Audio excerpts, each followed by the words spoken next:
Lopez, no. And Brook is now 1 of 6. Kentavious 2020 game a couple years ago against the Nets. He was a member of the Bucks. Caldwell-Pope using the window nice. I mean, Johnson banks that too strong. Look at Drummond on the offensive glass. He gets his hand on it though, doesn't he? It just looks like there's a giant amongst boys in there. 279 pounds. He looks 278. Solid to me. Caldwell-Pope was fouled. Otherwise, there would have been a putback from Drummond. And that's going to be a foul on Lopez, I believe. The foul's on number 9. No, it'll be on Bargnani instead. So look at Jack. Jack is out of position defensively. That forces two bigs to try to get to the driver. And Drummond was hit also by Bogey. You think he even notices it when someone like Bogdanovic hits him? I mean, no disrespect to Bogey. He's Bogey's a big an guy when you able-bodied stand man, next to him too, yeah. but this is a much bigger man. Right. And Andre Drummond has been a monster this year. He's led the league in offensive rebounds each of the last 2 seasons. Oh boy, you can't give that one up. Stay on the left side on that one. Caldwell-Pope trying to gather, and he's fouled by Hollis Jefferson. You see Drummond just then on the miss after the foul again. Trey was trying to dunk that ball over somebody. He is always lurking. Yeah. Well, you remember, Drummond had a game last year at Barclays Center where he had 13 offensive rebounds. We were talking about Joe Johnson, and Sarah asked him after the game last night if last night's loss felt similar to the way the Nets have been losing close games late. And he said he thought last night was different because The shot he wants on that little running hook shot, which was not an easy shot, by the way. Caldwell-Pope buries the jumper. And that would have been a violation. Yep. Lopez, 22 points. Caldwell-Pope run off the line. The runner, and he's fouled. Kentavious Caldwell-Pope will go to the strike.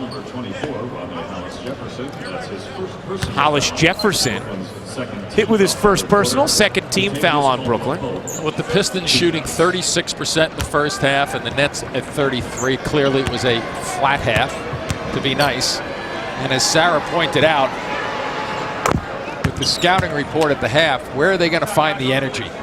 You know, even if you're not playing well, somebody's got to pick up their energy level. Even if you stink it up, at least play hard, go after the ball, make something happen. Here against some opponents who should be a little easier as Hollis Jefferson misfires. Or are they kind of not? Hollis Jefferson, no, and the rebound poked away. Side. Wayne Ellington will check in for Brooklyn. Oh, Caldwell-Pope got lost, and Lopez had a foul. And Wayne Ellington communicating now with Thaddeus Young after losing Caldwell-Pope on the inbound. 2 shots. Good traffic with their screens with the Pistons, and you're absolutely right. Brook Lopez had to come over and just save the bucket. You know, Jim, you wonder if this is the kind of game where, because of the minutes last night from the starters, where the Nets are going to need a little bit more from their bench, which has struggled this season. Good point. Valid point. If you look at their starting five's numbers, they're out. Reggie Jackson gets the rebound, finds Caldwell-Pope. He connects. The second. At 2020-ish, aren't we? We are, as Young. Fouls to give for the Pistons. And for Drummond, that's number 9 on the offensive glass as the Nets turn it over. Worst case scenario, and now a foul on the open floor. Jack and Ellington.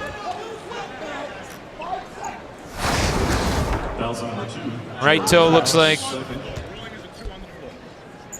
probably on the line, right? It? It looks like it should. And by the way, it is a 2 on the floor, yeah. 2 shots. So they take a point away, and Caldwell-Pope will try and put 2 more back on.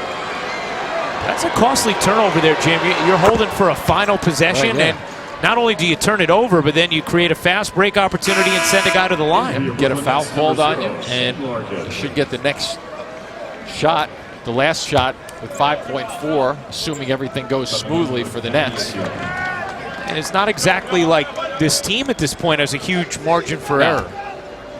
That's what I said at the 130 mark. They're going to have a couple of possessions. You have to make sure you cash in on all of them. And now they have to go even quicker. Yep. Jack zips up the floor, loses his dribble, and throughout the last break. Fans were still trying. He said, oh, I want to watch the game now. Yeah, he loves to watch the game. That looks totally legal. In the corner, Caldwell-Pope ties it.